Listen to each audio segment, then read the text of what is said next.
செய்திகள் ஈட்டி முனை மீடியா நியூஸ் 6/12/2025 தேதி இன்று. திருப்பூர் மாவட்டம் பல்லடம் சாலையின் நடுவே கவிழ்ந்த மக்காச்சோளம் லோடு லாரி. பல்லடம் உடுமலை சாலையில் போக்குவரத்து பாதிப்பு.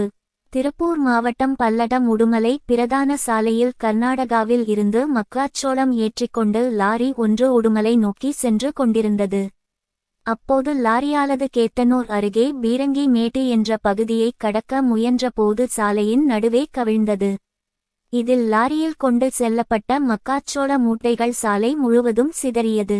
இது குறித்து தகவல் அறிந்து காமநாயக்கன்பாளையம் போலீசார் சம்பவ இடம் விரைந்து சென்று லாரியை அப்புறப்படுத்தும் பணியில் ஈடுபட்டு வருகின்றனர். மேலும் லாரியை அப்புறப்படுத்த கிரேன், ஜேசிபி உள்ளிட்ட வாகனங்கள் வரவழைக்கப்பட்டது. இதன் காரணமாக பல்லடம் பிரதான சாலையில் போக்குவரத்து பாதிப்படைந்துள்ளது.